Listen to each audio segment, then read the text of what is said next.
Folks, welcome back. Figure we go live on this Friday afternoon. Just me. You just got me today. No guest. We will work on having a guest on next week. I know you guys like always hearing different perspectives on the hobby, and we're going to continue to do that. But no guest this week. And so I just wanted to give a quick little thoughts on, kind of some things that are happening around the hobby, state of the hobby type thing. And then obviously we'll get into the Q&A. But so we're at kind of a weird spot right now where there's not a lot happening, right? We're no longer, up everything to the moon, but we're also no longer everyone feeling like everything is crashing, going to zero. And so we're kind of in this holding pattern where, sure, some things are recovering a bit, some things are going stagnant, some things are still falling, depending on what set, what era you're looking at, what products, right? And I've also noticed a lot of the anger has started to subside. You're not seeing as much of the kind of visceral reaction to, these new releases and to price points and to products, right? If you guys saw the video I posted, I think yesterday or day before, where I talked about Prismatic Evolutions has all but kind of faded away in terms of, the anger, the emotion attached to it. And it's just kind of, fading into the abyss of all the other sets. And I don't want to say it's forgotten about, right? Everyone still knows it's there. And obviously they're still printing products. We're supposed to have more waves of ETBs coming and different retailers into Christmas time. And there's always bundles showing up and all that. But it's no longer this thing where it's on every social media headline, every channel. And, I think because of that, you're seeing the prices kind of stabilize. And honestly, those are the things you want to look for when you start looking for times to get in and aging products like that. And, Phantasmal Flames, right? Like a lot of people dislike the set. I mean, I think that's definitely a sentiment that's out there. It's a Charizard set. People don't really like a lot of the other cards in the set. They say it's trash. Mega Evolution's better. Destined Rivals is better. And that's all fine, but you're not seeing as much hatred for the price point, which is weird because just like 2-3 sets ago with Journey Together and Destined Rivals, both being in the mid 200s, everyone was up in arms, ready to, burn down the cities over Pokemon boxes costing $250. But now you don't really hear much about everyone being in outrage and uproar about a $250 booster box. And I think a lot of that has to do with where things start, which is really weird, right? It's like if a box has always been under MSRP and it eventually gets released at MSRP, it's a huge deal. But if boxes start getting released at, $250, $300, and then later on they drop to $225, $250, people almost think they're getting a deal, or they almost get more accepting of it because it's down, right? It seems like a better entry point. Whereas if a box would return to MSRP right now, people would see that as a screaming buy, incredible deal. Even the MSRP gang would be happy. But just a year and a half ago, MSRP would have been a complete ripoff. If you would walk in a card shop that was selling boxes at MSRP, you would have walked out laughing, saying this place is a ripoff, right? And the same thing happens with single cards, right? Single cards, look at the Bubble Mew, right? When the Bubble Mew was the same price it is right now on the way up, everyone said it was overpriced. It's getting pumped. Don't buy it. It eventually reached a high. And now the Bubble Mew has corrected a good amount to the same price it was months earlier when people said it was a ripoff. Don't buy it. It's running way too much. Well, now that it hit a high and came back down to the same level, well, now because the timeline has moved a few months, now it's a deal. See, now it's a deal because it's down 20, 30%. And the same thing happens again and again, right? Where, just because things hit a high and they drop to a point, a certain price point, it was seen as a bad deal months before, but now it's seen as a deal, a great time to enter. And it's just a weird thing. It plays with the human, psyche because, again, the product has never changed. It hasn't changed at all. None of these things are out of print or they're all still in print. And, a lot of the cards inside are relatively the same price as they were back when the last time the boxes or the products were the same exact cost. But again, just because they were more expensive at one point, they're seen as deals. And I don't really know. I don't really know what that means going forward, right? So, Ascended Heroes, whatever happens with that set, the next set after that, I think it's more a perception of what price you were able to buy it for at one point compared to what it is at any given time, right? And so if a product starts out extremely cheap, and it rises in price, it's seen as expensive. So if a box gets released at $200 and it runs to $250, that's seen as too expensive. But if a box gets released at $300 and it drops to $250, that's seen as a good deal, good time to get in. So I don't know why it's gotten to that point, but it has. I still feel the same way about Phantasmal Flames. I would wait. I wouldn't buy into it, even though it's dropped from where it was. Even though the Charizard's insanely popular, it's still really expensive. I think it's all coming down. I think Phantasmal's going to keep coming down. I think the Charizard's going to keep coming down. I think the Charizard UPC is going to keep coming down. We're definitely reverting back to the way the market was a year ago, where it makes more sense to wait than to get in, because there's not going to be that instant gain, that immediate profit that you're going to be able to realize jumping on items early. Now, what I want to talk about right now is the money doesn't just disappear from these hobbies. It does when products in a certain era or in a certain card game cool off, it's usually not because people just stop spending money. What's happening right now, the rise of One Piece. One Piece is extremely popular right now, and people are seeing gains in it.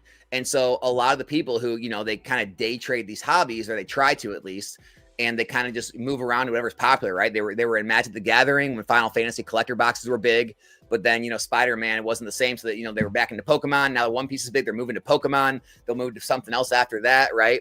Moving to whatever sorcery is set. They'll move to Flesh and Blood. Wherever the action is, these people are going to move. And so a lot of that money right now, again, the OP13 hype, it's in the One Piece hype. And so again, that's why a lot of the Pokemon stuff is stagnant. And so when a lot of people see that, they're going to say, well, Alex, the money's moving, I need to move. When it's actually the exact opposite. This is the time when you want to start loading up on the things that no one's talking about, right? And it can be confusing because some things may still not be good buys, right? Some cards, some products, even though they've cooled off and they may be lower prices, it still doesn't mean they're good buys, because when the money does move back, it doesn't automatically mean it's going to go to everything across the board. But there are a lot of things right now that make insane sense to buy at the price points we're seeing in the Scarlet Violet and Sword and Shield era. Even Sun and Moon and XY with some of the cooling off we're seeing there, because as we've seen, history repeats itself, guys. When the hype does die down in other areas, other hobbies, other card games, it will move back.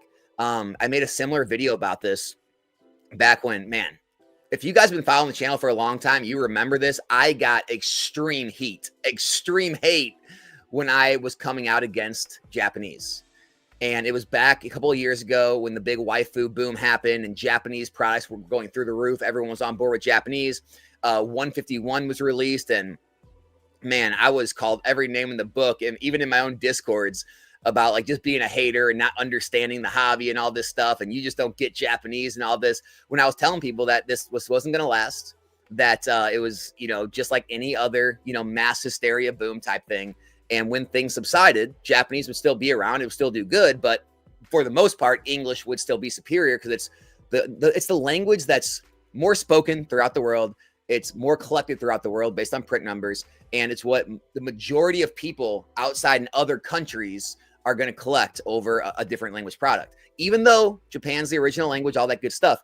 And so now you look back and say, damn, I should have bought English 151, ETBs, UPCs, all that stuff when everyone else was buying all these Japanese 151 boxes. And again, it's not that you did bad. That oftentimes in Pokemon, making the wrong decision is still, it still makes you money. It's like, I get clowned, right? I get clowned the most on Pokemon Go, right? Everyone clowns me on Pokemon Go. Guys, all those Pokemon Go cases I bought were $350 to $400 a case, $35 to $40 in ETB. They're like $100 in ETB, $100. And so it's like, was it a bad move? Of course. I'm not trying to I was stupid. I should have put my money tremendous amounts of other places, and I would have done much better. But I made the wrong decision. I still made good money over the course of the life. It was still better than, an S&P index or something else. And so, people will say, well, Alex, I still made money in 151 Japanese. Of course you did. You're still doing great, right? I still made money putting money into Yu-Gi-Oh products, but they still didn't do as good as a lot of Pokemon. The fact of the matter is, these things are cyclical, right? Pokemon has always stood the test of time where a lot of other things fizzle out, right? And so, Lorcana was getting really hyped there for a while, multiple times. And, it continues to fizzle out time and time again. One Piece was really hyped when OP5 came out. If you guys don't remember, when OP5 came out, One Piece reached like maximum levels of hype. That's when I took a lot of profits on my One Piece stuff. And then, it went stagnant. It kind of died off for a long period of time. Now it's having another hype cycle. But my point is the money will make its way back to some of these products. It's kind of like when you guys watch Alpha Investments, if you guys do, Rudy, where he talks about things happening with Spider-Man, things happening with Avatar, how these collector boxes are just getting absolutely demolished right now. Eventually, when, all the mass hysteria of, the dump, we got to dump, the market's crashing, when all that ends, the money is going to find its way back to good items like that. Just like in Pokemon, the money will find its way back once the hype and all the hysteria is over and no one's talking about One Piece and all this stuff online every day. You'll start to see these Sword and Shield boxes start to climb again ever so slowly. You'll start to see these Scarlet Violet boxes start climbing ever so slowly. And unless you're keeping an eye on things every single day, you're like checking every chart every single day, even though it happens slow, it'll happen seemingly overnight to people that don't pay attention. And all of a sudden you'll see a video and say, whoa, when did Lost Origin go to $750 a box again? Or wait, hold on. Paldea Val's $500 a box? No, I thought it was $350. And, these are the things that always stump people. And they think it's, they explain it by manipulation or things, but it's just the slow attrition from the market, right? Every leg up, right? There's always going to be sell-offs for people that take profits, right? And then every recovery, it's always going to recover because one, attrition from the market, right? Products just being deleted from the market, taken off the market. And then two, more and more being opened and more people that bought in at the current price point wanting to hold because they want to take their profits at a higher level. We saw this during the boom multiple times. I mean, Evolution is a perfect example. Evolutions ran from $80, $90 a box to $300. It stuck there for a little while. A lot of people sold out. A lot of people bought in. Then it ran to the 700s, 800s, right? A lot of people sold out, took their profits. A lot more people bought in. Then it ran to $1,000, $1,200. And again, same thing happened. And then, when everything kind of corrected, it corrected with it back down to the 700s, 800s. But you're seeing the same thing happen right now, right?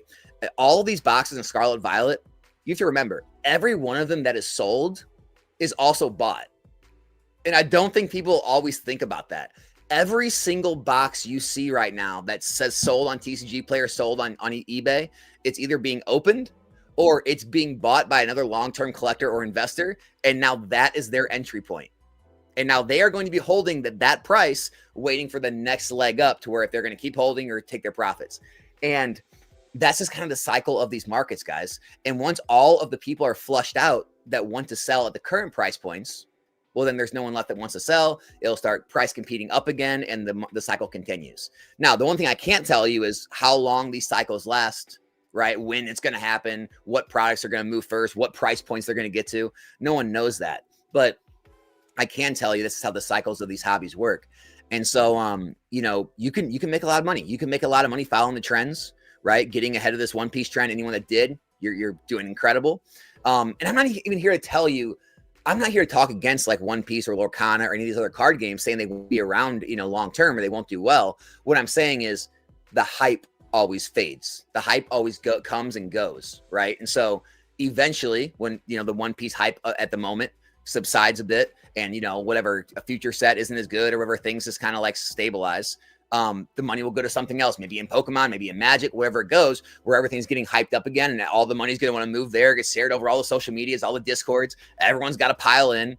It's, humans are it's like a herd mentality in this hobby, right? Very emotional hobby. Everyone's got to buy at the same time. Everyone's got to dump at the same time. The trick is to do the exact opposite of what the herd is doing. And that's how you're going to move ahead in these hobbies. So as of right now, everyone always wants to know. I get sent questions like every single day on, Instagram, Discord, email. People tell me what they're doing, what their thoughts are, asking my thoughts on it or what I'm doing. I'm doing the same thing as always, guys. I'm staying stable, keeping everything I have as far as Sword and Shield, Sword and Shield, Scarlet Violet sealed products. Anything that I feel, how do I want to put this? They've reached the returns that I'm happy with. and I no longer believe in as well as something else, and I feel like I can get out of the products I'm in and move into something else I more believe in, those are things I'm considering moving, and I have started to move. Things like some of the UPCs, things like some of the PC ETBs I've been holding. No booster boxes really, but single cards. A lot of you guys know I sold off my slabs. Like anything that I, felt that I made a good profit margin on, that I want to take that money and use for something else that I feel is going to do better. Again, I want to make sure you guys understand when I say this. I feel it's what I feel is going to do better. It doesn't mean I'm right. Like that's the main thing, is like, if I'm selling something and buying something, if I'm holding something, it doesn't mean I'm right. It's just I feel the money will be better used in whatever circumstance I feel it is. And so definitely doing that. There's singles right now. That have dropped that, are either out of print already or about to be out of print, that I think are very good pickups, both to just hold the single and also to grade and then hold the graded card and wait for it to recover. So there's definitely single plays I'm wanting to move money in right now. Obviously, any 151 deals I get, any Pal Day and Fates deals I get right now, I'm buying out people that reach out to me with collections that have Pal Day Evolve booster boxes in. If I'm able to get them at a percentage of the market, which is 350 right now, I'm aggressively buying Pal Day Evolve booster boxes right now. And so that's kind of where my mind is. I'm not buying any new stuff. I don't like the price points, especially with what we know is coming on Phantasmal and Charizard UPCs. Even Destined Rivals. I'm not selling Destined Rivals. I own Destined Rivals, some. I'm not selling it, but I'm also not buying more. And the reason is I'm okay with being wrong. I am okay if Destined Rivals never gets a booster box reprint and it becomes the next Evolving Skies. I can live with that. I'm fine. But I don't want to lock a bunch of money up that, if it drops, gets mass reprints in the next couple of years, drops to like the low 200s, takes a long time to recover. It doesn't see $400 again for 3-4. I don't want to have a bunch of money locked up with no gains when there's a lot of other plays that I think are going to grow much quicker. And I'll be able to make more profits off of those in the short term, and then just dump them into Destined Rivals later on at probably less of a premium, if not a discount. So like those are kind of things I'm looking for right now. But there's always nuance to this hobby, guys. There's no one size fits all method. Everyone's got different risk tolerances. Everyone's got different income. Everyone's got different capital they're working with. If you got into this hobby a year and a half ago, you're sitting on massive gains on a lot of your items, where you could sell off some of your stuff, get down to a zero cost basis, I'm sure, on a lot of the stuff you're holding, roll that money into some newer stuff because you got zero cost basis. It's all free money at that point. It's all just, $0 cost basis capital. Other people got into this hobby like 1-2 months ago, and maybe you bought heavily. You're feeling some pain right now. You're down a bit, and you don't have anything to sell, and kind of like reduce some of the, or kind of take care of some of the losses you're experiencing. And you may just need to keep grinding and dollar cost average in and hold out for the long term. Maybe do some flips, and then on the other end of that, some people out there are running businesses, and businesses have a lot different things to think about. Where I think it's hard to watch, even me at this point to an extent, but definitely like card shops or people who run like full on business, like PokeNE, right? Where Brian also, invests in stuff, but I mean, he's running a business where they have to think about a lot of different things, and people who are investing or collecting, or just people who are casual, because you got to always have capital on hand to take advantage of deals when they come from just, people selling their collections, but most of all distribution, especially card shops who have tons of different card games they have to constantly take allocations for, just to keep their standing with the card shop. And then they might have to dump things. And if they're dumping things, people's first instinct when they see something drop in price is, oh, they're dumping, I need to dump too. Why? If a card shop is dumping, it does not mean the owner thinks the stuff's going to tank, or they are oversupplied, or whatever other reason you conjure up in your head to explain it. It could just be as simple as, we got 1,000 boxes. We have a Magic release coming. We have a Lorcana release coming. We have a One Piece release coming. We don't have $500,000. I need to get rid of about 500 or 700 of these boxes at a lower price, because I know they'll move quickly. So I have capital to take care of these other releases. And then the other boxes, I'll raise the price back up and I'll sell them at full market price, and I'll let them sell slowly because our capital constraints are gone. And I think that is what like a lot of people really miss, because they're comparing their situation to other people's situations. and, thinking like, well, if I'm not selling, why would they be selling? Right. And so, and the same thing is like buying, like, well, how are they buying at this? Why would you buy at this price? Well, if they feel like they can buy anything at a certain price and they can sell it in the store for a premium, they can run it on a stream for a premium. They have a third party, like a middleman they sell to. Like people are, having middlemen for slabs. Like when you go to these collecticons, people are buying slabs and they're immediately, shuffle them to somebody else and they make a small percent, few percent off of it. There's a million reasons people are buying. There's a million reasons people are selling. And to try to like build your like investment plan or your buy or sell plan based on what you see other people doing operating in the market, it's the worst thing you can do. I'm going to tell you right now. I try my best to give you guys realistic advice, but I always try to like give that advice with some like caveats of like why I'm doing it or why it makes sense for me, why it may or may not make sense for you, because we're in December. Right? December means two things for businesses. And honestly, collectors who are set up as an LLC and have, depending on what kind of accounting you're using, it's either I want to get things off the book or I want to buy a bunch of things to offset my taxable income. And so a lot of people buy this time of year, right? Because they're showing a lot of profits and they want to get those profits down so they don't go to Uncle Sam. It's that simple. And so just try not to think it's this one size fits all strategy out there, guys. Everyone's got to make their own decisions based on what works for them. But I do think the money is definitely flowing to a few different areas right now. I don't think it's disappeared. And the reason I don't think it's disappeared is because when the TCG player sale happened, you saw all the volume come back just at a 10 to 13, 15% cash back, which tells you if people are able to get 10 to 15% cash back, if the market drops another 10, 15%, you have a ton of cash on the sidelines, a ton of willing buyers that are willing to pay those prices. It tells me the market just hasn't hit that price yet that the majority of people are willing to buy at. But when we do, all that money's sitting there ready to, that tells me people didn't just leave the hobby. People are just like, I'm done with Pokemon. It tells me that people are still biding their time, waiting for the right time to strike. And we just haven't hit that time yet. And so I don't know if it's going to be a time frame. I don't know if it's going to be a price point, but I do think it's coming. We're just kind of in a holding pattern right now. And honestly, like I search around. Like I don't watch a lot of Pokemon YouTube these days, but I do like look at thumbnails and titles. Even the Crash thumbnail titles have kind of went away for the most part, right? Like I don't even see much of the Crash sell everything thumbnails and titles from most YouTubers anymore. So it definitely seems like the emotion has kind of subsided. And a lot of the drops of society, it kind of feels like we're reaching more of a normalized market. Now, it may be a normalized market at higher price points and people are still comfortable with, people are happy with. But at least, the major ups and the major downs are starting to kind of go away. And it makes people at least feel more comfortable transacting. It makes you feel more comfortable buying cards to grade. It makes you feel more comfortable buying collections. It makes you feel more comfortable, just anything, that has to do with the day-to-day fluctuations of price. Vendors feel more comfortable, taking in cards because you're not so worried about, I have to move it immediately before the market does something, right?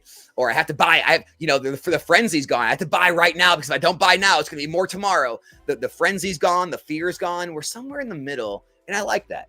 I think it's become a lot more healthy, even if the price point isn't exactly perfectly healthy yet.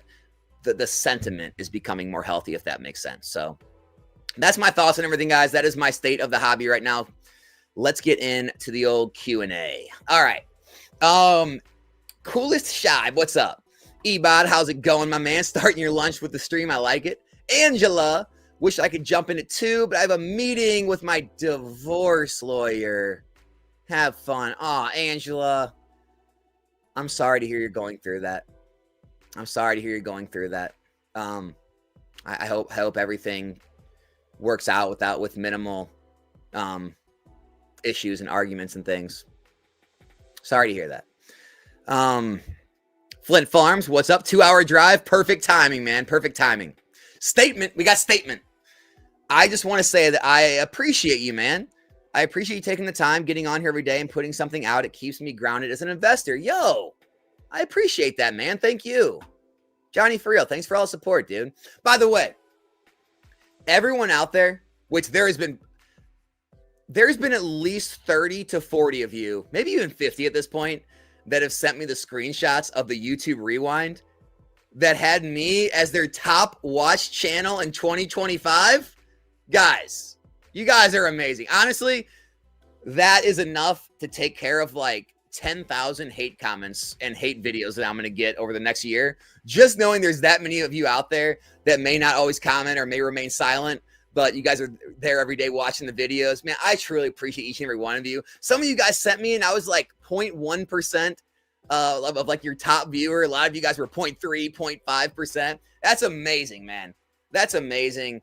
Going back 3-4 years when I started this channel, when, man, I literally just clicked record and started talking, after, I just been kind of sitting in chat rooms or comment sections before that. And to get to the point where there's that many people that are watching the content and enjoying it and finding getting help out of it, man, that's all I need. That's all I need. That is all the support I need. Getting those sent, it's been amazing. So appreciate all you guys for everything. What do I think about One Piece as an investment long term? I don't think. When you don't know about something, it doesn't make sense to give a take on it.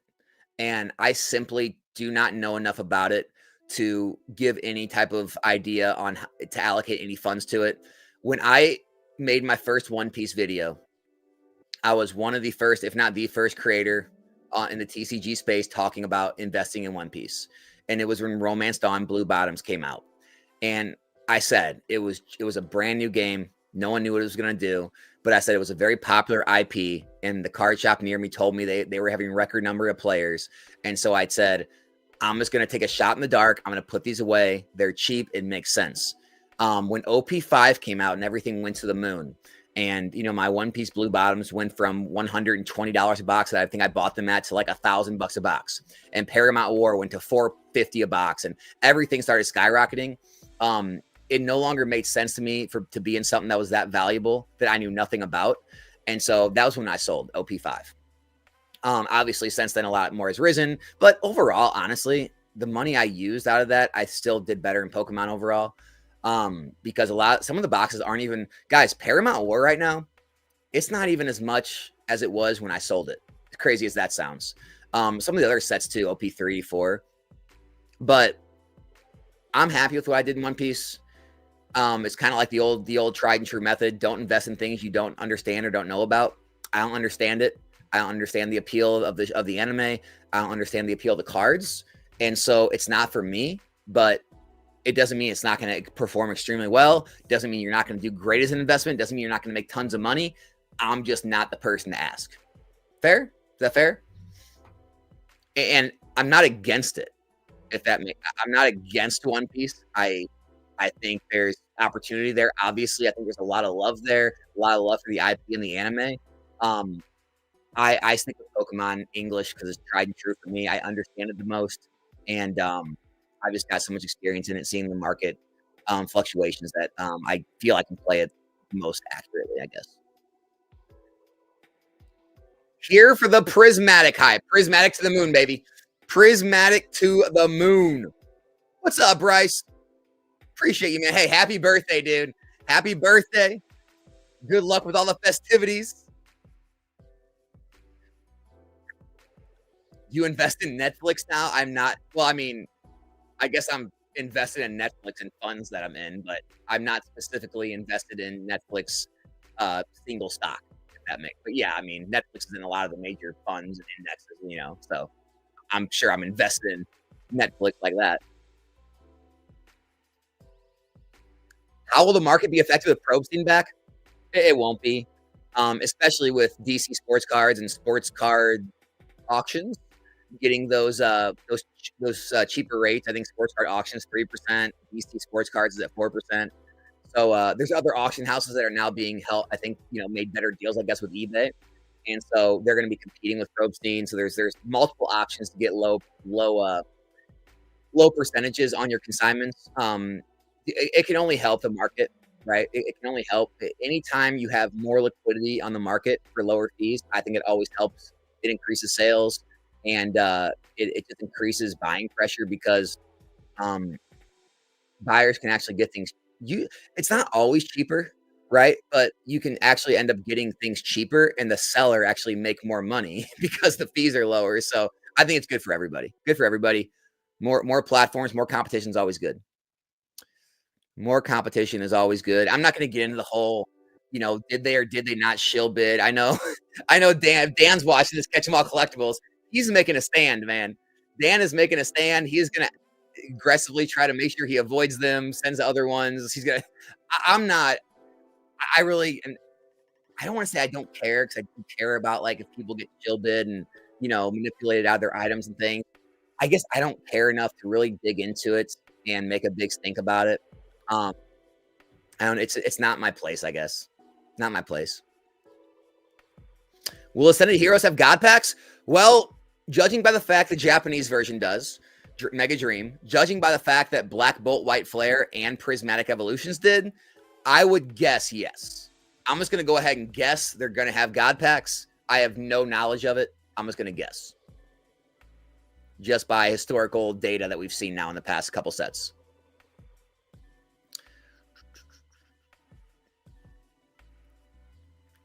What's up, Dustin?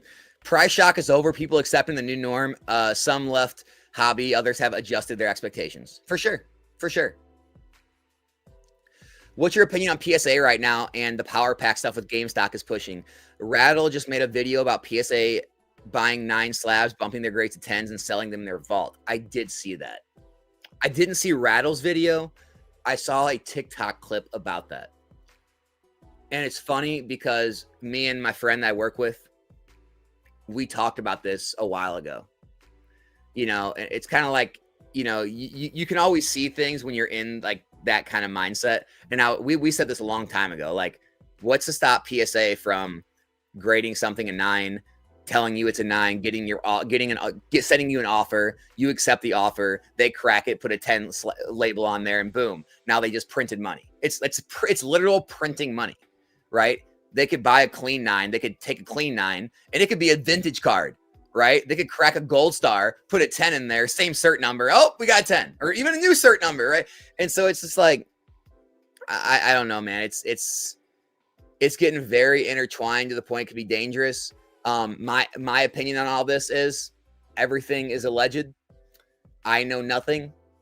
I don't want to be involved in any of it. I'll let Rattle and the other guys do their investigative research and risk lawsuits and all that for defamation and all that. I know nothing. It seems plausible it could happen, but it's all alleged, and I know nothing for sure. But it is definitely something that has crossed my mind. If you had a grading service, I mean, what's to stop Beckett? What's to stop Beckett from giving slabs black labels that are, pristine 10s or 9.5s that, anyone would say, yeah, I can see it being a black label. I can see it not being a black label, right? Guys, anyone's been in this hobby a long time. Everyone knows the term a strong 9 or a weak 9, a strong 10 or a weak 10. There is countless slabs that are PSA 10s that could easily be PSA 9s. There are countless PSA 9s that could easily be PSA 10s, right? All it takes is to crack it and put a new label on there, and no one's going to question it. So could it happen? Absolutely. Is it happening? No comment. Don't know. I have no sources. I do not know. I don't want to know. I just want to stay in my little corner and run my little TCG business and be a good little boy and do everything by the book and pay the government their taxes that I owe them and, just do everything on the up and up. And as long as I'm able to make, take a little profit and run the business, and I'm happy. I don't want to get involved anymore with anything. It's too scary out there these days, man. Johnny, being the demand drives the hobby, how do you try to find forecast future demand, or do you even try? Is there a certain card or certain sets that share attributes that will have demand? So it's not a perfect science. If it would, everyone would do it. They would just, get their data calculators out, put in all the data points, and it would work perfect every time. It's not. There are certain things to look for, though.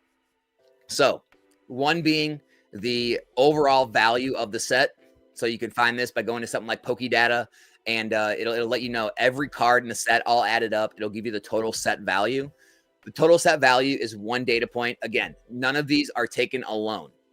Other thing, the top hits in the set. If the top hits in the set are popular Pokemon and also their very high dollar amount, people always want that big chase. That is why to this day, Evolving Skies, Fusion Strike, Lost Origin, they are still opened in mass because people want the Giratina, they want the Charizard, they want the Umbreon, Rayquaza, etc. Right? And it's why other sets that have very low dollar amount hits that are $50, $100, they're not open very much. Even though the sealed product will be collected and become scarce over time, it's not being deleted from the market fast enough the way the other sets are because it doesn't have those big chases or those popular Pokemon. So total value of the set, total like popularity or value of the top hits. And then also, yes, the, you could say the population of the product. Did it get reprints? Was it short printed? Was a certain product short printed? How much is out there? The scarcity on the market, right? So even if a lot are out there, if it's very scarce on the market at all times, that plays a part. So kind of all those things together all kind of culminate into what you could say, get a good idea. And so let's take a set like, I don't know,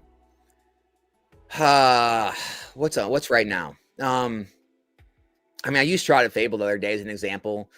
Shrouded Fable, it's a very weak set, but it didn't get printed a lot. It hasn't got a reprint. It's unlikely it will get to reprint, but it doesn't have a super popular Pokemon, super high value card, doesn't have a super high set value, but it could still do well just because of scarcity, right? Whereas another set like Crown Zenith, right? It's got 1 million cards and 1 million Pokemon everybody wants and everyone wants to pull, but it took it a good amount of time to actually rise in value because it was printed to death, right? And so I guess you want to look for things that aren't printed to death. And again, long-term, this doesn't matter, but like looking for plays right now, find things that are either out of print or going out of print that are relatively scarce in the market that aren't printed to death with relatively good Pokemon and high dollar hits. Maybe it has a good set value. Those are the things I would look for.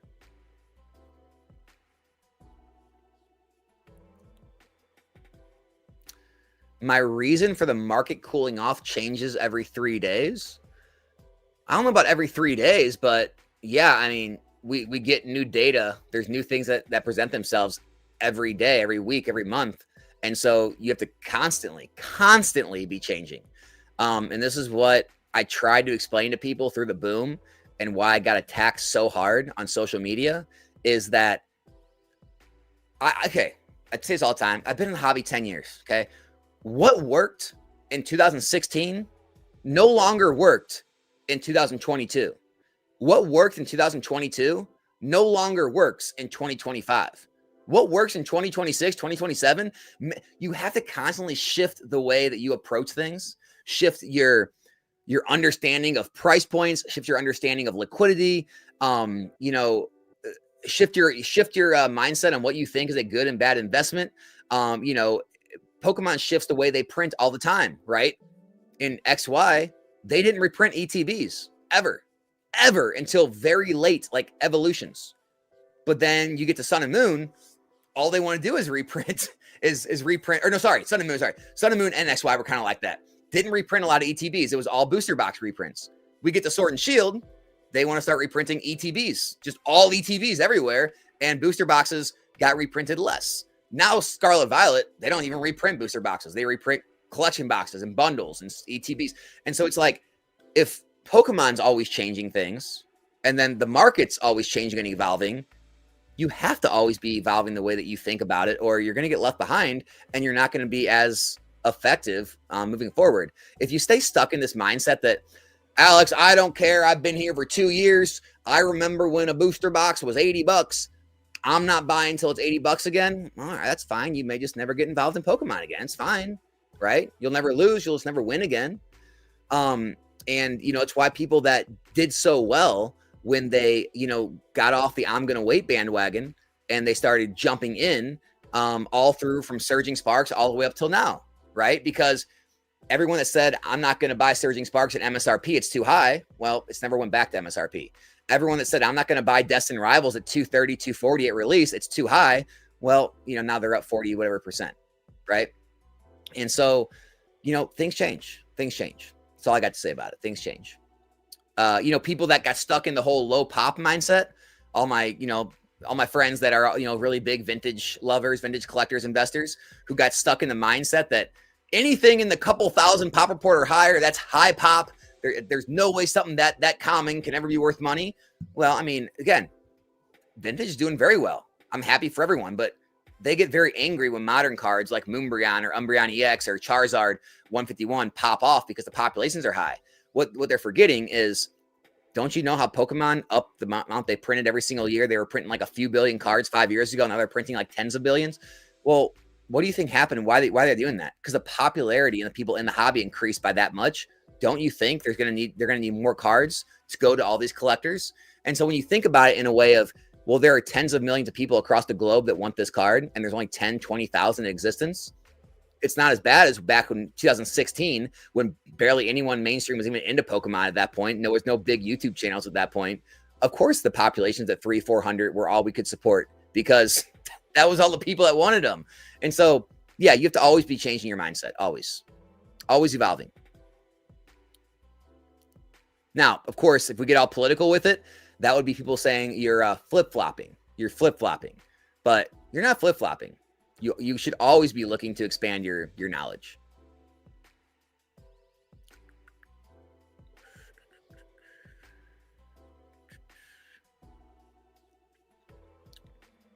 I recently jumped into Lorcana and bought all the currently released sealed boxes.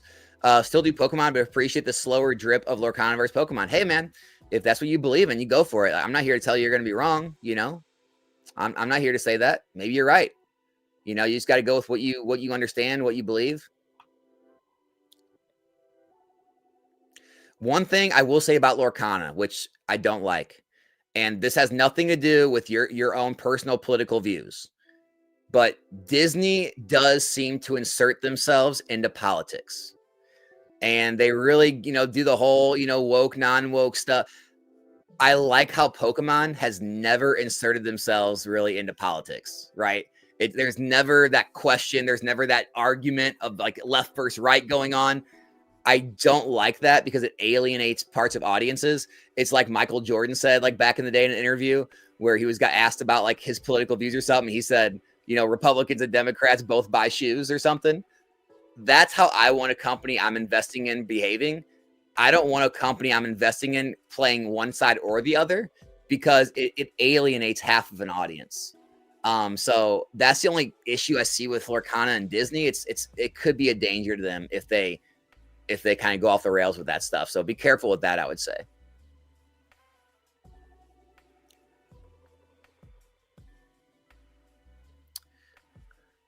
I think loose packs are great. I think the amount of streamers out there, I don't think live streaming is going away. I think the amount of rip and ships will always need packs in the future, and loose packs is usually the best way to get packs. And I think there's, again, here, this is. I'm glad you asked this question, Kyle. So this is a perfect example of Alex flip-flopping. You can 100% go to my old videos and find me saying I do not think loose packs are a good investment, right? That was before the last couple of years of rip and ships absolutely taking off and becoming a staple in the hobby. Things changed. There became a whole new market of buyers for loose packs than there used to be. And so because of that, I don't mind loose packs anymore. I think there's going to be enough liquidity with all the streams going forward for loose packs. So yes, I like loose packs.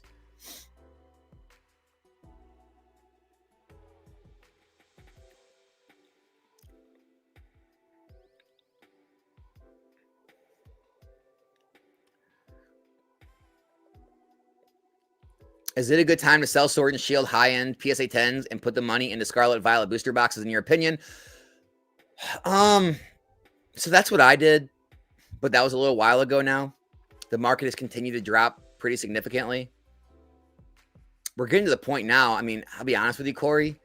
I've actually started buying and considered buying at these prices. I don't know if I'd be selling anymore right now. I think a lot of the slabs and singles have taken pretty significant drops. And again, I think they're starting to level out. I think if I still own my slabs, I'd probably be considered holding still right now. Just because I want to maximize the amount of return I got. So that's where I would do, but it might be different for you. If you really want to get into sealed and you don't have any positions and you don't have other income or other capital, it might be the right decision for you.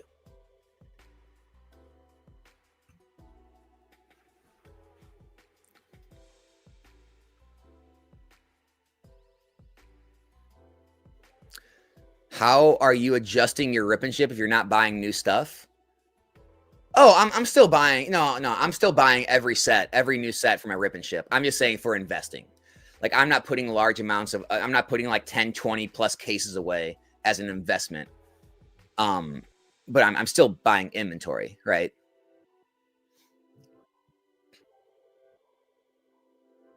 I get everything retail. Would you recommend trading smaller products at 80% like ETBs and booster bundles for booster boxes? I would. Yeah, that's what I would do, especially if it's brand new stuff. I wouldn't mind taking profits immediately, especially if they're really liquid at 80, 85%. I don't think it's bad at all, especially if you're getting it retail and you're making an instant profit for sure. Can I buy nostalgia mystery boxes? Maybe. Maybe in the future. You never know. Never say never. That's what I learned.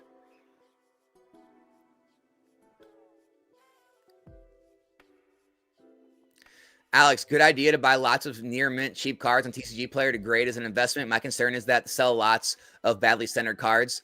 Yeah, Julio.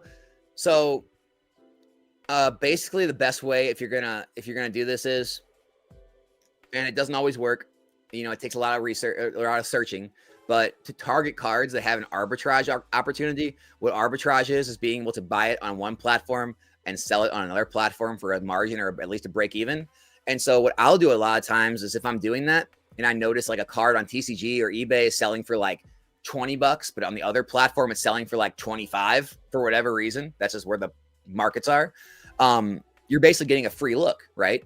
Because you can buy a bunch of cards at $20, get a free look. Everything that doesn't work out, you dump on the other platform for 25, right? You eat your fees and shipping and you still make a little, maybe a break even, whatever it is. And it gives you a free grading look. Or you buy into a card that you believe in and you're going to want to hold anyway. You put the near mint copies away for a hold. You grade the other ones. If you're right in the future it's higher, you sell the near mint copies off later. Again, still at near mint, and you make profit there. So a couple different ways you can go about it. But yeah, it can always be a risk for sure. You definitely have a much lower 10 rate on TCG orders than you do actually seeing the pictures, or the best is seeing the card in person, but for sure. But I operated like that for maybe a year when I got in the business, where I bought in bulk off TCG Player and graded. And overall, I mean, again, it depends on what kind of, you have to have realistic expectations, right? So when I say I had a good success rate, what I mean is maybe 20 to 30% of the cards I bought on TCG Player were actually gradable. And then of the cards I graded, I got like a 70, 80% 10 rate. So everything all together, maybe 10, 20%, 15 to 20% of the cards actually gradable. That I feel is good for sight unseen cards and not having to take tons of time. Because for me, it's all about time, right? For me, I'm okay taking smaller margins as long as I'm able to capture more of my time back. And so I don't have time to sit there and go all over town looking at every card shop. I don't have time to scroll and look at every eBay picture, zoom in, look at all the fronts and backs. So if I could still make it work and there's a margin there, just clicking add to cart on a whole bunch of TCG Player listings or some seller that has 50, I'd rather do that because it just takes less time. But it's just whatever works best for you, like always. Like I've been saying all this whole stream, whatever works best for you, man. Thoughts on Paldea boxes? I think they are extremely cheap right now. I think $350 or lower is an extremely good price. I think in April, when they go out of rotation, people are going to be very, very upset they didn't take advantage of this dip. That's my take. I like it, man. I like it. Anecdotally, a couple of my local Pokemon restock Discord groups I'm in have been a little panicky. There are some big scalpers in them, and they've been consistently talking about needing to sell. Yeah, for sure, right? Like I talked about this before. Anyone that's like not well capitalized, that didn't have a long-term mindset, that's trying to like make a living or running a business based on being able to buy it retail and flip, they're obviously out of their minds if they think that was a long-term model. Anyone that was smart about it, they knew this was a short-term cash grab and they were going to get as much as they could while they could. But yeah, eventually that's going to go away and those people are going to slowly fade out. The groups will probably see a substantial downturn in their subscribers, but I honestly think a lot of the restock groups will still stick around because the money they're charging is usually cheap, like $5-10 a month. And honestly, no matter what market we're in, there's always probably going to be some products that are hard to get a hold of, that are sought after, that are limited, that it's probably going to make sense to still stay in those groups to try to get yourself some, and it's going to pay for the group. So I actually think the actual groups are really going to be okay long term. They may see a somewhat downturn, but yeah, a lot of the big time like scalpers that just like, they thought they were going to make a career out of this, I think they're dreaming, and I think they're starting to come to grips with the fact that the margins are going to get smaller and smaller. They're going to have to start working harder for their money, and eventually a lot of them will probably just give up and do something else. That's my take, actually. Would I rather buy out of print sets like Brilliant Stars or Destined Rivals? Brilliant Stars for the time being. Could be wrong, but I'd rather buy Brilliant Stars right now. Or early Scarlet Violet sets that are going out of rotation in April. That's another good option. 151, Paldea and Fates, Paldea Evolve, Paradox Rift, etc. Anything near the end of its life cycle has historically always been a good buy. Even back before the boom, even back in 2022, 2023, it was always accepted that within the last like 6 months of a set's, window of being in print, that was always a good time to buy usually, because they'll always usually get a bump when they go out of print.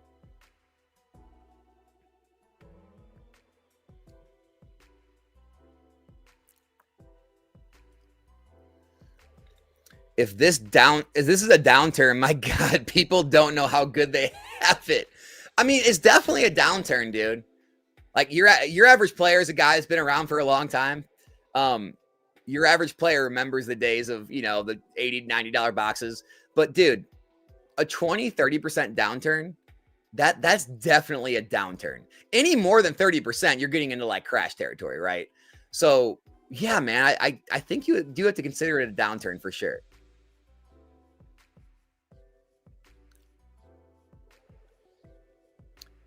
Ascended Heroes price will be likely high due to a release schedule of bundles, ETBs, but do you think it is possible for Big Box to get huge stock of packs in January? No. No. I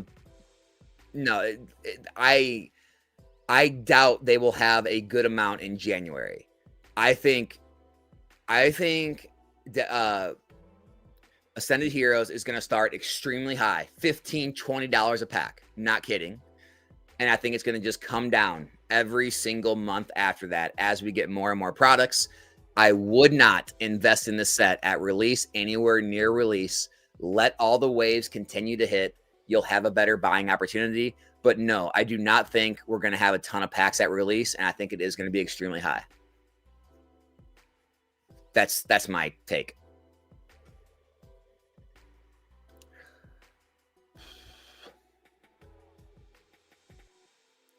What would I look like without a hat?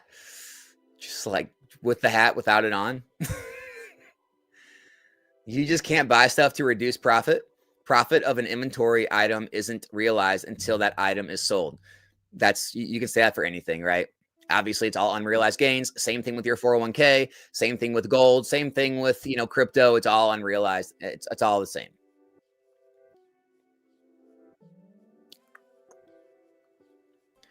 I know you dropped One Piece, but do you notice how many gains OP has been getting for some of his specialty sets? Yeah, it's similar to watching like the Japanese craze in a couple years ago with Pokemon, when we saw waifu cards, go to 80,000 when it was a brand new set. Very similar. When you guys have to remember, didn't you just see what happened with Pokemon? Like, we just saw what happens. Like, you saw celebrations cards go from 50 cents to whatever, $10 overnight. Like, this is what happens when large amounts of hype, especially when it's all proliferated in social media land, happen. None of it's sustainable, right? Everyone knew the Pokemon rise wasn't sustainable. It doesn't mean it's not going to be good long term, but again, take advantage of the gains when they're there, but be realistic about the long term. That's all I'm saying. Alex, is TCG a safe place to shop singles to grade as an investment? Again, have realistic expectations, but you can find them. It's going to be fewer and far between, but sure.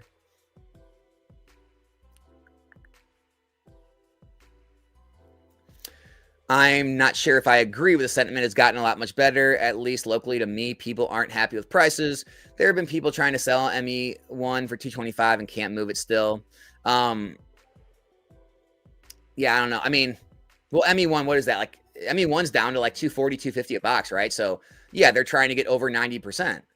I mean, this is the problem. This is what I'm talking about, Arc Strike, is people have unrealistic expectations in the hobby.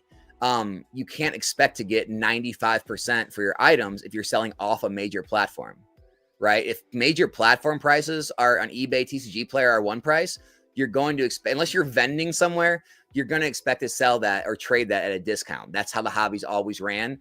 A lot of newer people to the hobby that have just got into TCGs 6 months, a year ago, they haven't quite learned that or understand that yet. They're upset about that, but that's the way it's always been since the beginning of TCGs, always. So that makes sense to me. I'm sure if they were trying to sell it at 85%, they would get rid of it extremely fast.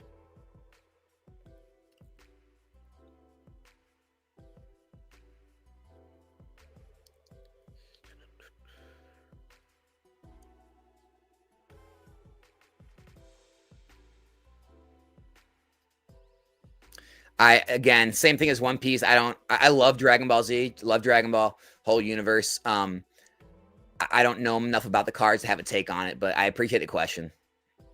I just don't know. No, don't know enough to give you anything to go off of. How much would you recommend keeping a TCG relative to stocks? Well, I'm the worst person to ask because I'm someone that went all in on TCGs with my life. I have far over half of my net worth in Pokemon.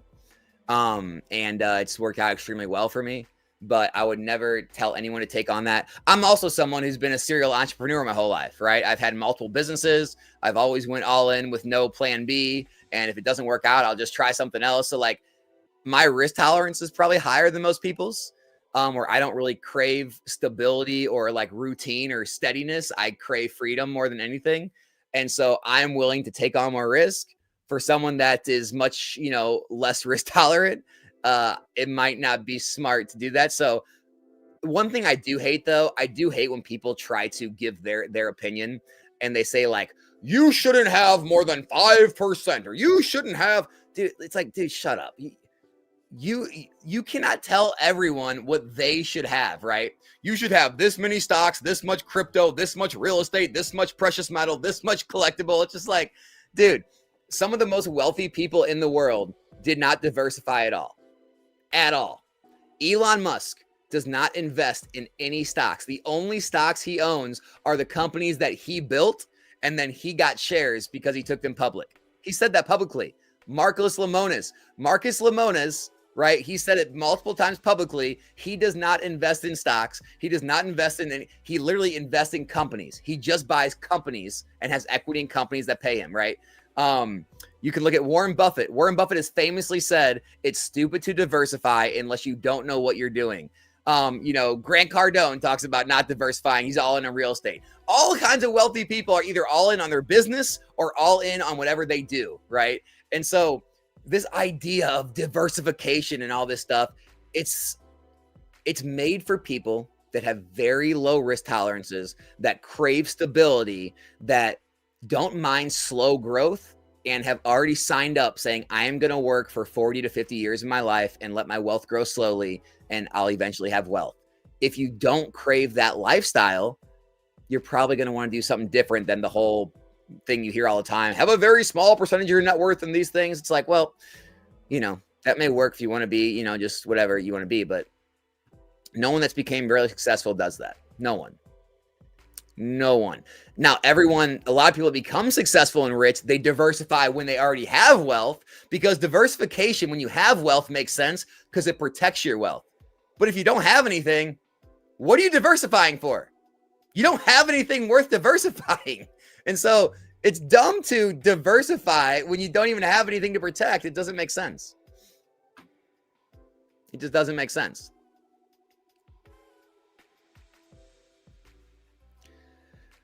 Alex, do you think Paldea is a good buy at the price point? I do. Yes.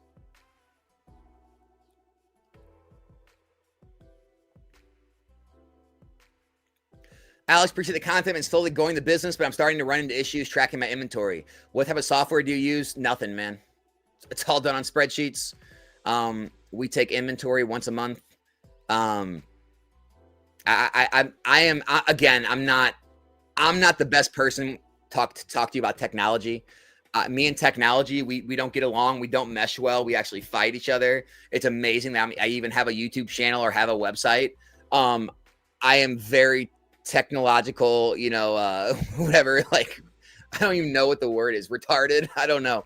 And so I still do most things very, very old school.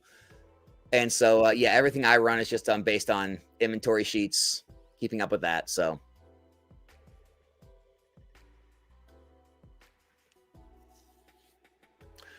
no, I don't think everyone will liquidate their positions in One Piece. I just think eventually the intense spending will subside and it'll make its way back to Pokemon. But people will still probably continue to hold. One Piece will probably do well. It's just like Pokemon. You just won't see boxes doubling, tripling, quadrupling anymore. You'll go back to the old market where things grow slowly and things are less hectic. But no, I don't think it's like, oh, it's all pump and dump and everyone's going to dump One Piece. No, I don't think that at all.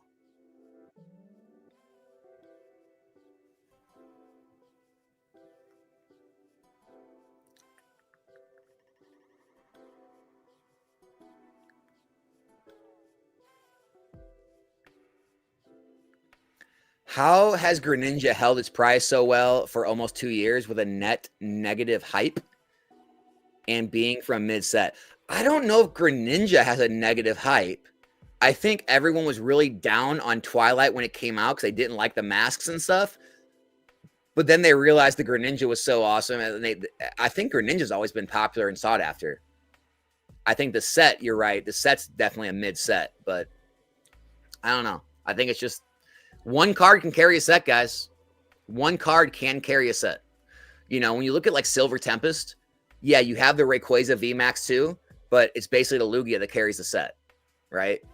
When you look at Lost Origin, it's basically the Giratina carrying the set. Then you also have the Pikachu VMAX. Kind of like Twilight Masquerade. You have the Greninja. You also have the Eevee. It's kind of all you need sometimes. That one big card.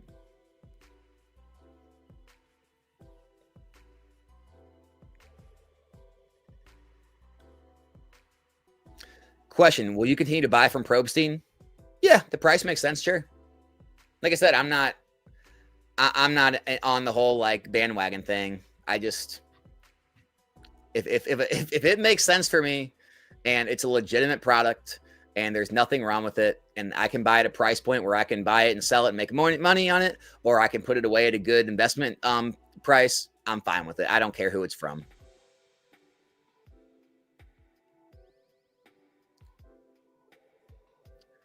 I mean, I'm all for taking principled stands and all that, but I think there's a lot of he said, she said stuff. I mean, I don't know how much of all the, quote unquote proof out there. I believe it's just, unless I like know someone's actively doing something very, very heinous, I'm not really much for a principled stand on someone that might or might not be scalp or might or might not be shill bidding. It's not that big of a deal. I mean, you already have the choice to bid or not to bid, right?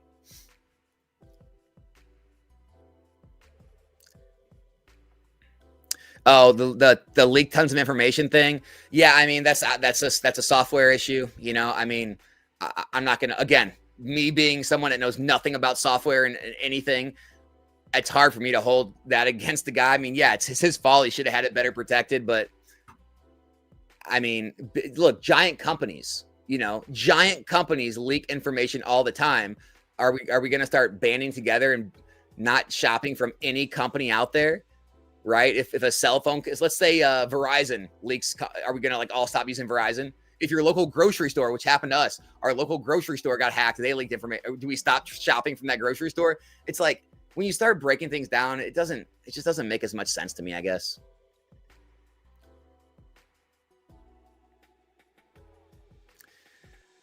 How do you see the AI bubble affecting Pokemon, Palantir, Tesla, Nvidia are defying the odds by trading well above healthy P/E, but it correct eventually, which will affect the broader market.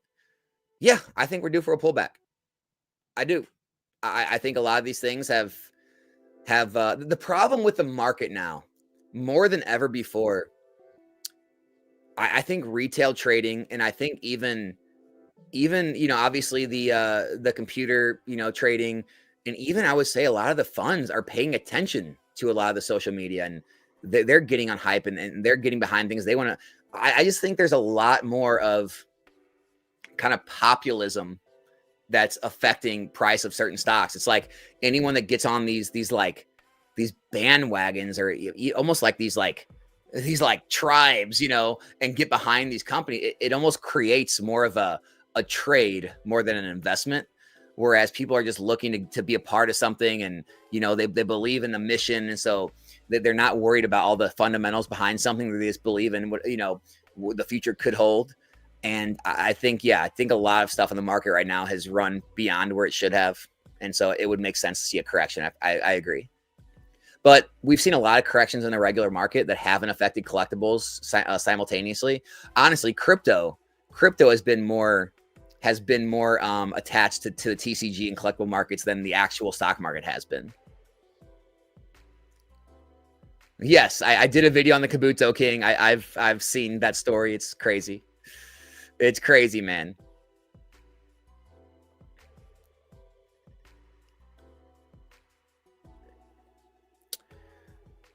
Do I think the drama with PSA will push collectors to other companies? Nope. I mean, maybe some, but not enough to matter. You're not going to kill Probstein. You're not going to kill PSA. I mean, guys, some things you can say would be nice, and you can kind of talk about, but at the end of the day, you have to be pragmatic and understand you're not going to take down, these behemoths. It's just not. They'd have to do something ridiculously bad, financially, PR wise. I mean, even then, the majority of the hobby that buy things, they don't even know I exist. They don't know any of these channels exist. They don't watch Pokemon YouTube. They just buy, right? They just buy things. And so they just grade, they collect. It's like, anyone that's, I try to explain this all the time. Anybody that's in this stream in the middle of the day on a Friday, anybody that watches my channel, or like your Rudy's channel, or Brian's channel, or Dan's channel, all these channels, you guys are the top 1%, maybe the top point something percent of the hobby. Nobody out there stays this ingrained. They're not this educated on the product. And that's why it's, so easy for a lot of us to do well in the hobby, because we're much more well-versed in collectibles. Also, the average age of a person, like not age wise, but the average length of time they stay in the hobby is usually 6 to 24 months. So the hobby's always churning people in and out. And so even if people right now say they're doing something different, in 6 to 24 months, it's going to be a whole new crop of people. They're not even going to know the Probstein PSA situations, right? You won't even remember it. It'll be just a memory in time. So no, I don't think any of that stuff matters. Guys, if you would have been here when the whole CT scanning thing became a big deal, there was literally people selling their entire sealed collections, saying it's over. This has ruined sealed investing, all this stuff. It didn't do. I tried to tell everyone this is not going to be anything. This is not going to be. And I got attacked left and right. Alex is a shill. You're going down. You're going to be working at McDonald's. You're going to lose everything. And of course, just like I said, was going to happen. It fizzled out. No one even talks about it anymore. No one cares. Things that seem like such a big deal at the time, 2, 3, 4, 5, 6 months from now, no one's even going to care to talk about. That's the truth of the matter.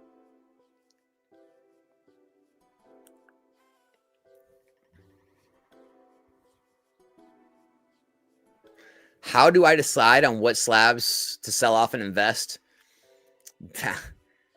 Again, it's not a perfect science. It's just based on whatever factors I see in the market, sentiment, my feelings. It's gains. A lot of it is seeing. A lot of it is the fundamentals, like what I believe in the set, the card, the population report, the popularity of the Pokemon, the scarcity that's what's always been or has been on the market. Where I feel it's going to go price point wise, the margin I stand to make. And then when I sell it, all has to do with, do I still believe in it the same way? How much margin do I have? What else could I do with the money? Do I think it'll be lower in the future? So, a lot goes into the decision, but I couldn't give you a sheet that tells you exactly, check all these boxes, tells you when to buy, when to sell. It just comes with experience, I think.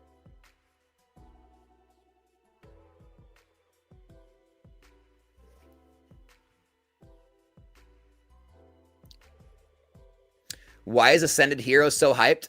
The top hits are kind of mid. Well, Anvil, I think it's because you may be in the minority. I think the majority don't think the hits are mid. I think a lot of them really like the hits, the Gengar, the Gardevoir, the Dragonite, all those. And so I think it just comes down to the fact that the majority of the people do actually enjoy the hits, the Mewtwo, And so, you may just disagree, but I think a lot of people do like them, man.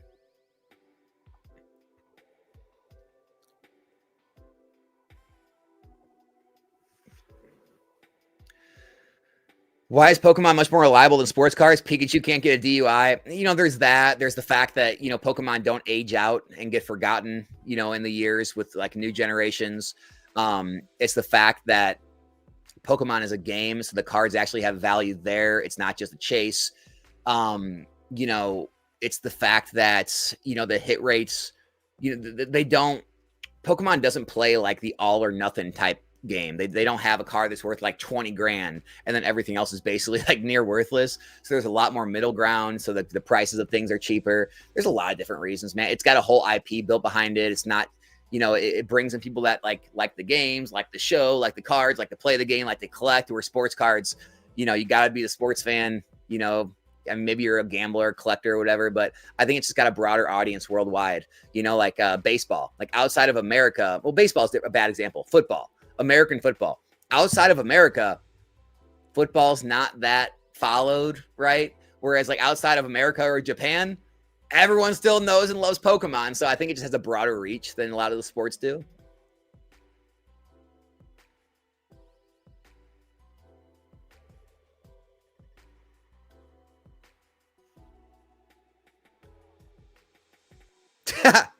Nobody will dig up an inappropriate tweet that Gengar made to a 15-year-old. That's the truth. That's the truth, dude. How does this affect LeBron's legacy? Oh, man. Dude, how many times have we heard that phrase? How will this affect LeBron's legacy? Yep. Yeah, collection boxes are getting more liquid. Anything with packs is getting liquid at this point, just because streamers need packs. Appreciate the Q&As when buying a booster box or ETB as long-term hold. How much do you care about the condition of the box itself? Extremely.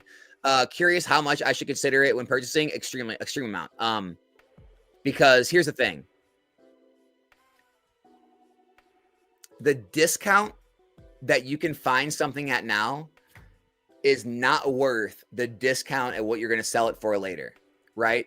If you're buying a damaged or ripped box for 5 or 10% less, right? And the box is 200, you got it for 180. Great. If in the future it's worth $1,000 and you're going to take a 10% hit, well, now you just lost 200 because people don't want a damaged collectible. It's $2,000 because you wanted to save a few pennies when it was cheaper. So I'm a big fan of buying mint collectibles because in the future, if they're more expensive, people are going to pay up for the minty one, and it's not going to be worth the dollars you're going to lose then for the dollars you're going to save now, if that makes sense.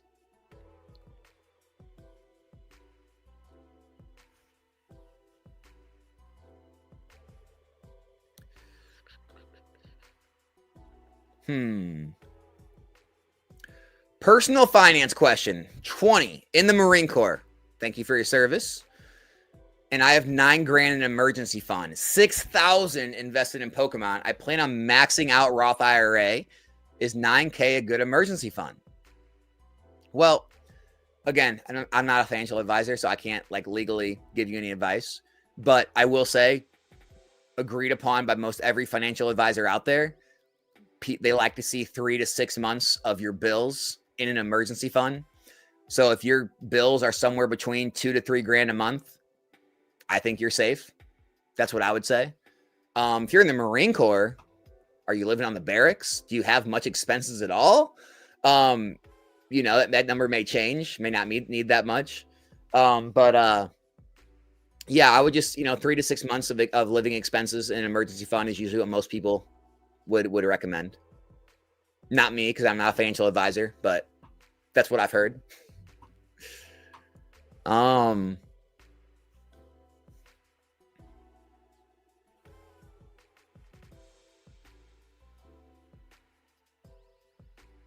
When I buy collections, I decide what I'm going to keep, what I'm going to flip and resell, and what I'm going to use for breaks. Always. It always goes in one of those three buckets. It's either I buy a collection, I'm going to use some packs for rip and ships or boxes for my box nights. I'm going to put some away for a sealed investment, and then anything I don't want, I don't think is going to do well, I'll, either auction off, send a consignment service, whatever it may be. So yeah, always. Something always has a place, right? It's kind of like every dollar always has a place, whether you're going to spend it, invest it, save it, whatever. It's kind of how I am with anything I buy. Everything automatically goes somewhere. It doesn't just sit. It doesn't sit with no purpose. Again, this is not like a brag or anything, but I'm probably one of the most optimized people you're going to find in the hobby. I'm not one of those guys that's going to be like, oh, I found this stuff I didn't even know I had from years ago, in some shelf. No. I usually always know where every single item and card I have in inventory or investment is at all times. I keep very close eye on all my inventory numbers. Every single purchase, everything that comes in, whether it comes from distro, comes from a collection buyout, comes anywhere, a purchase I make at a show, everything immediately when I get home or whatever, it all gets inventoried. It all has a place. Anything that isn't selling well, I'm very good at getting rid of dead inventory. I'll auction it off. I'll sell it off at a lower percentage. I'll move it into things that are selling better. I'm always trying to optimize every single piece of inventory, every single investment I have. And I don't let a lot of stuff sit for very long. And I would say that's one of my strengths is I'm really in tune to that. And I don't really let a lot of stuff like sit without having a purpose or a meaning. So that's kind of how I run things. Is what it is, right? Some people may run it different and get lucky and something skyrockets. They're like, oh, I didn't even know I had that. And that's cool too. That's just the kind of not how I'm wired. I like to always be getting the most out of everything. And, I feel like I would call it like a negative, I would say a negative personality trait about me where I always feel like I'm behind. I always feel like I'm behind, like I need, do more, work harder, be more efficient with my capital. Cause there's a lot of people that I'm friends with and know in the hobby, a lot of which that are more successful, that have larger businesses, larger investments, larger net worths, whatever it may be. And I feel like I always need to find a way to compete. I always need to find a way to, do it a little better, get just a little more optimized, right? Get a little more, margin here. Do things a little smarter, a little more, work a little harder, to constantly try to like get ahead of the line, constantly try to jump the line a little more. And so I'm always looking for ways to optimize, which could be a negative or a positive, how you look at it.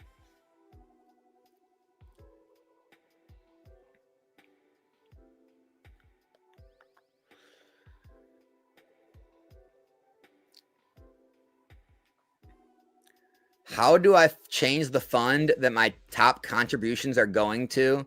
I've tried to, and it's kind of pain in the ass.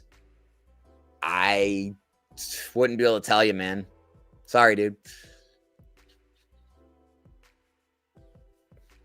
Dustin, I'm hoping so, man. I'm excited about tonight. Guys, let's do it. Let's do it. We got to do the shameless plug. Guys, tonight, in just a few hours, we will be going live and doing a rip and ship pack break. The big thing tonight is the random packs, where you'll have a chance to go home with one of two Celebrations Ultra Premium collections. They are absolutely 100% sealed, minty, case fresh. And so that'll be tonight if you guys want to stop by and just hang out and watch if you want to jump in. But that's happening tonight. The listings are live on the site, nostalgianomics.com, if you guys do want to jump in on the break tonight. It's going to be fun, man. 2 Celebrations UPCs going out, baby.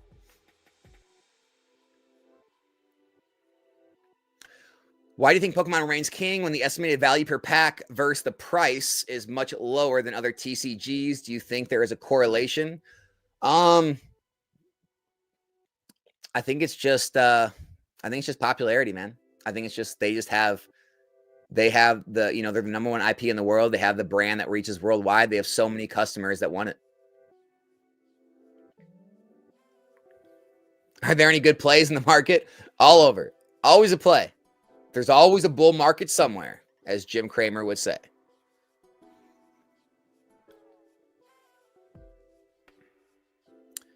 I'm one of the biggest shops in quantity in Italy. Wow, nice, man. We made a reunion with my main distributor in Italy, and they said next year it'll be 20% more supply. We always sold the MSRP, and I'm afraid the smaller shops will begin again to lower the price like 2 years ago, and it'll be a distortion. Again, yeah, I don't know. Different countries are always different than each other. So what happens there is going to be different than the US. It's going to be different than Australia. It's going to be different than what Japan does with Japanese product. It's impossible to draw correlations, try and compare markets. But yeah, for you guys over there, it may be an issue to deal with as things kind of correct, for sure.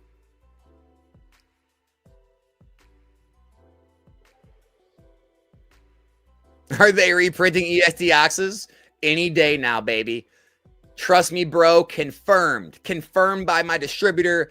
Confirmed by an email I got from a high-up Pokemon rep that I can't reveal. Confirmed, baby.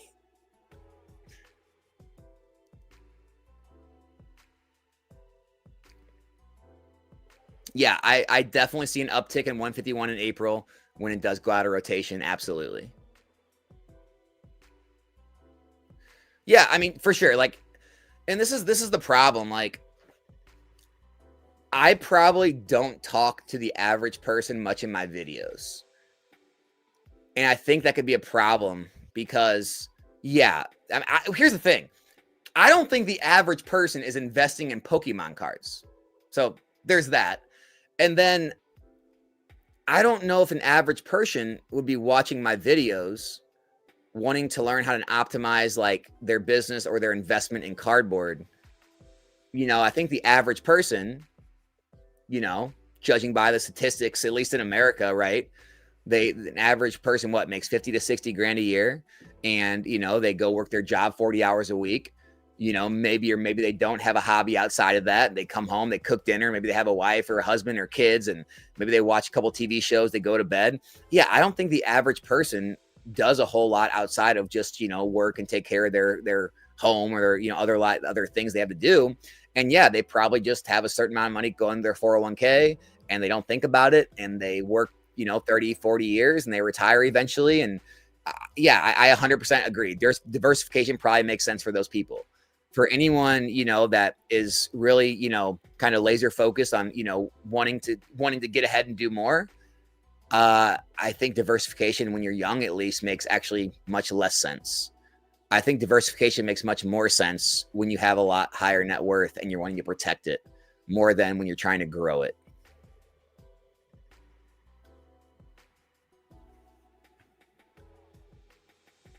Yeah, technologically illiterate. When I say retarded, oh man.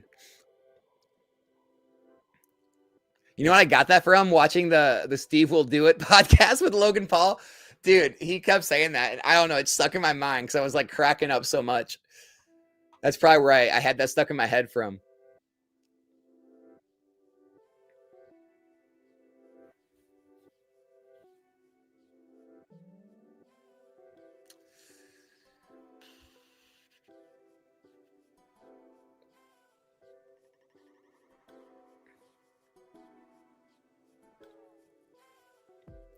What do I think about the Pokemon 30th anniversary now that things have dropped and pullback already happened? We are full bull through 2028. I don't know. I do think a lot of the drops have happened, but I don't think we're going to go back to what we just saw this year. I think we're going to go back to normalized steady growth, and I think new stuff will eventually start getting lower on release. I think it's going to be here's my prediction for 2026. I think it is going to be a new normal of higher entry points still, lower, slower growth but still growth. And I think people are going to have to get kind of used to the new pricing of the market and kind of stop thinking about what it used to be like 2 years ago. That's my opinion. My plans for the next 5 years in the hobby, you're looking at it, dude. My plan is to keep enjoying my life, making YouTube videos that hopefully help a lot of you out there make good decisions in the hobby. Continue to rip packs every night because I'm a fiend and I love ripping cards, and continue to see new sets and new hits and pull all the biggest chases, and continue to further my investment in cardboard, and you know, hopefully get to a point of financial independence to where you can still do all these things, but without the pressure of worrying about, you know, finances and bills and those things. And so that's the plan, man. I don't have a plan B.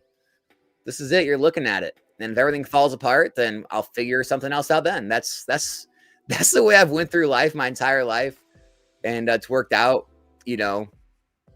I don't mind it. I am honestly, the uncertainty and the freedom is much more valuable to me than the just minutia of the same thing every single day at a quote unquote steady, stable place of work. And so that's where I'm at, where my head's at. That's what we're doing here, man. How are you looking to expand your business? I'm not really looking to expand right now, believe it or not. You know, if eBay Live continues to work out somewhat decent, we might end up, you know, doing more streams on there, putting another streamer on. Other than that, I'm not looking to expand right now. I'm not looking to get a physical card shop. I'm not really super. We may end up doing some other things, like maybe vending sometimes and trying to film some POV content, but I'm not like super keen on doing vending as a source of income or a full business. I'm not super keen on the whole TCG player bulk, you know, get the Roca or Fizz batch machines. And, you know, things are pretty, you know, there's definitely the school of thought out there that you should always be growing. A business that isn't growing is failing. But, you know, when you get outside the whole guru online culture, all that like grind, I can sleep when I'm dead type stuff, there's also such a thing as enough. There's such a thing as, you know, you're doing well, you're providing a living for you and your family, you know, you still have enough hours in the day to have a healthy relationship with your friends and family or wife or husband, and you're doing something that you don't hate. And that is something that's a lot more important to me than, you know, and also growing can also not always mean the same thing, right? Growing revenue doesn't always mean growing profits, right? I've said this from day one, guys. There are a lot of businesses out there that brag about their sales that don't really make a ton of take-home profit at the end of the day because they're operating on small margins. They have tons of overhead, tons of employees, whatever it may be. And then there's a lot of other businesses that may do a fraction of the sales, but actually take home more money at the end of the day because they have very low overhead, very low employees, all those good things, and higher margins. And so I've always been more attracted to the do less to create more. And so I'm not really, again, like, I'm not trying to reach a certain sales figure or, you know, build some giant empire. Like, I'm interested in doing things that make the most sense for your time is my best way to I kind of illustrate that. And so I'm not really looking to expand anything crazy right now.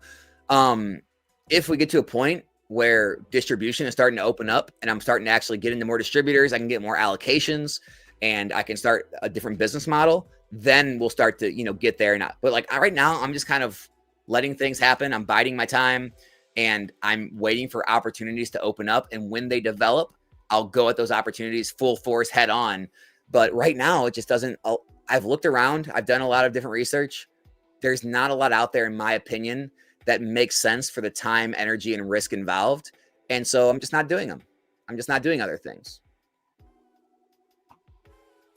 I think the idea that you always need to be doing more is not always the right move. Do you believe they have made enough profit to spit out cards and boxes that will discourage the scalpers from purchasing more, trying to sell. So there's a fine line between discouraging scalpers and killing your TCG. If they overprint too much, it will destroy confidence in the secondary market, and the card game will go through a period like it did in the past where it hurts everybody. It hurts everybody. Collectors don't have any value in their packs. Stores can't sell product. Distributors can't move product. And Pokemon will actually sell less product than they are right now because they overprint. And it's something that the Game Piece Army, the MSRP gang don't really understand. They only see their own vision. There's a fine line you have to tread in collectibles. And so sure, I'm sure they'll start printing more, but I think Pokemon understands at this point that overprinting is not good either.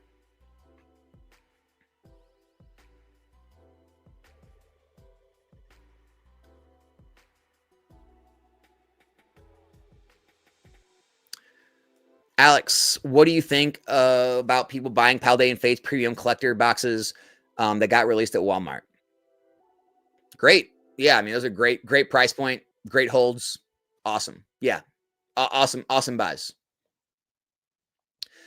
Alex, you got me investing in Prismatic. Thoughts on Sam's Club's T-Tar Lucario boxes? Here's the thing, guys. I'll give you my thoughts on all this stuff. Anything at MSRP, in my opinion, is a great pickup for long-term. Anything right now. That could change. Right now, anything at MSRP is a good price point for me. Anything.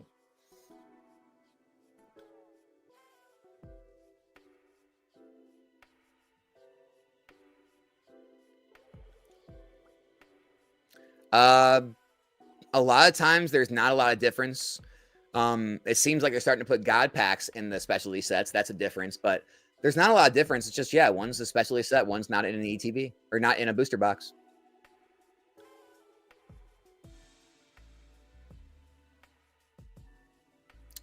All right, guys, let's go ahead and get things wrapped up here. I'll take a few more questions before we end things. Jay Ketchum, what's up, man? Thanks for stopping by near the end here.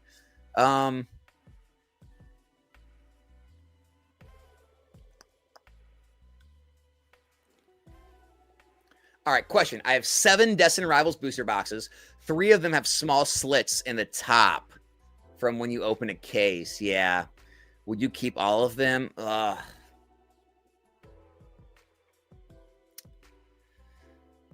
here's the thing.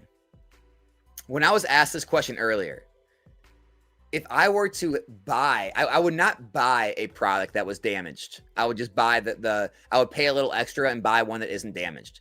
If I already own the item that's damaged, well, you got to think, if you're going to sell it on a major platform, you're already going to eat fees and shipping. If you're going to sell off a platform, you're probably going to take a hit because people are going to want a percentage. So you're already going to take the hit.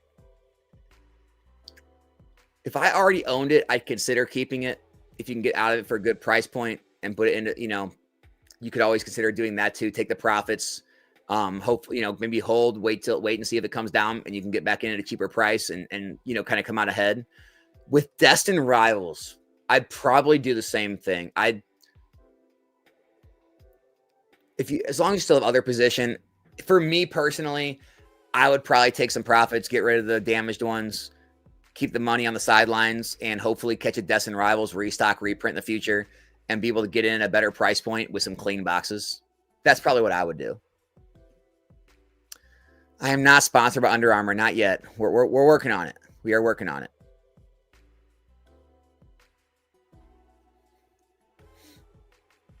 How do you continue to grow if when you buy, I'm going to guess that's buy collections, you keep some for sales for the future and sell some now? Are you just cash heavy? Yes, I am cash heavy right now. I am definitely cash heavy right now.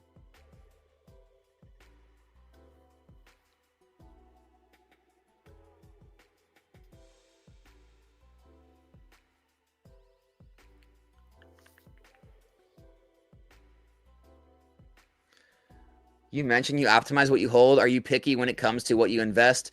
Is it like the best sets, or do you just buy each set like Rudy? I definitely don't do what Rudy does and buy every product, every set, and just say, I don't know what's going to happen. I do diversify some into every booster box set because just from what I've seen over past XY, Sun and Moon, Sword and Shield, sometimes you just don't know. And so I like to have at least some just in case. but I definitely go heavier into the sets I believe in. Like right now, I'm heavier into Paldea Evolved. I'm heavier into 151, Prismatic Evolution, Surging Sparks. I am heavier into the sets I believe in more, I think are stronger. Paldean Fates. But I still have some of the other sets. I mean, what use is it to be like what you, I mean, I would say if you're in the hobby for any long period of time, 3, 5, 7, 10 years, you can probably consider yourself having somewhat of an expertise. I don't like to get in the whole, I'm an expert type thing, but you have enough expertise at that point where you can probably make good educated guesses. And so why have all that knowledge and sit on it and not use it and just diversify evenly? That's kind of where I'm at. Now, certain things can affect that by a reprint just never coming or another set get printed into the ground where you have no control over it, where it can kind of mess up your plans. So I like to diversify in everything somewhat. But yeah, I mean, I think it'd be dumb not to go heavier in stuff you really believe in and really have a good idea of what's going to happen.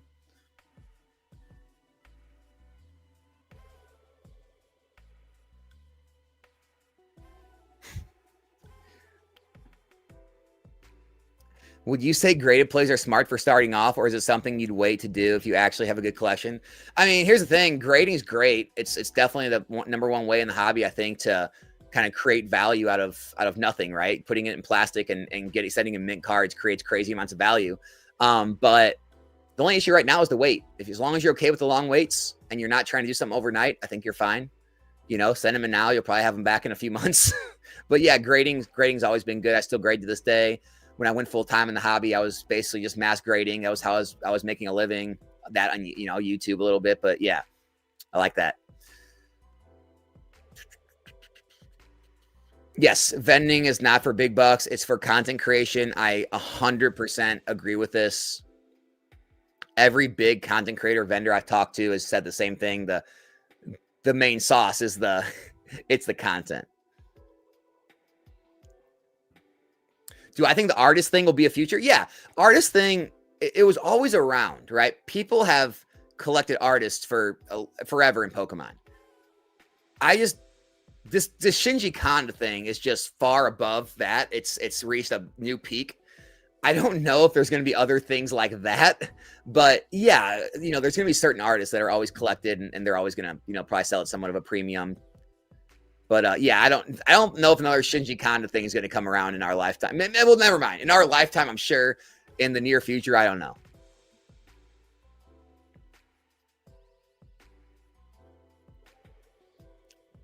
Alex, do you agree with Pokemon? Oh, here we go. That making content is the number one thing you can do to grow your Pokemon business. I not only agree with Pokemon, I think it's the number one thing you can do to grow any business. I don't care what you're in. If you are, I'm like Gary V level on this. Like, if you're not creating content around whatever you're doing right now, and you're in business, you're not like a 9-to-5 employee somewhere, I think you're stupid. I'm just gonna say, I think it's, and even if you're like a big boss, if you don't have your employees making content for your business, I think it's stupid. Organic social is the absolute best way right now, in my opinion, to grow a business. And if you're not going to do it as the owner and you're a big business, have your employees do it. Get content out there for your business. I 100% agree with Pokemon on that.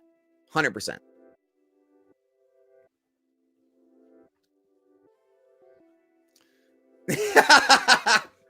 Oh man, this is the perfect next comment. Tips or advice for wanting to start and grow a Pokemon TCG business, not interested in making content. Damo, I'm sorry, dude. So would you say grading cards the easiest way? Oh man, what a perfect comment to get right after that. Yeah, I mean, look, do I think content? Look, here's the thing: you can make content without being in the content, right? Just doing faceless videos, showing off your cards, showing off your store, putting out Instagram and TikTok stories and posts and just promotion. It doesn't have to be like me having a channel. Just do promotion on social media. It's worth it. But again, it could be faceless. It doesn't have to have you don't even have to talk in it. Just post things. But yeah, Grading is a great way, but right now it's so backed up that you're going to have to build a backlog, right? So the first few months are going to be like nothing. You're going to have to keep sending in every 2 weeks, every month, send in another order, another order, another order. And that way, when 2, 3, 4 months comes along and you start getting those orders back, then you're going to start getting an order every 2 weeks, every month back, another order, and just keep them going. And once you have your pipeline built, you always have a fresh order of cards always coming, fresh inventory always coming. And as long as you do that, you can definitely create a whole business over grading cards. It just takes time. It takes some upfront capital, and you can do it for sure. Absolutely. No doubt about it. Slabs, especially PSA, are still extremely liquid. The market may go up, the market may go down, but they are extremely liquid.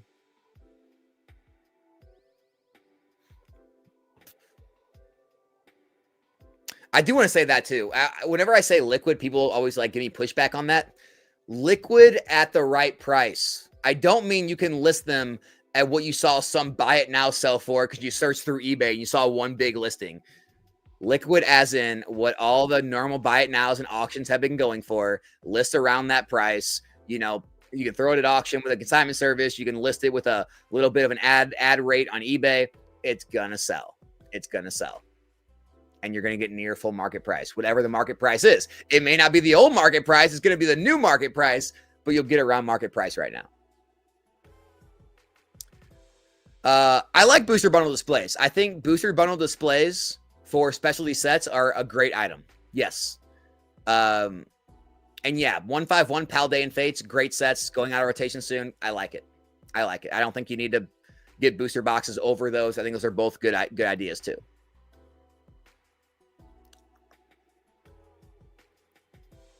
All right, guys, we are going to stop it there. I really appreciate all you guys showing up. Thanks for all the support, watching the channel. Hopefully, I'll see you guys here tonight, right here on Nostalgianomics, 7 p.m. Central Time. We will have the break. We will have the celebrations UPCs, a chance to win those. We'll also have a lot of other packs available. Even if you don't want to open packs, you don't have to open packs. Just come and hang out. It's just like this. Come in the stream, hang out. It's a good time. We're opening packs. It's great. So hopefully I'll see you guys there for that. Thanks for showing up for the stream, and I will see you guys back here in a new video soon. We're out.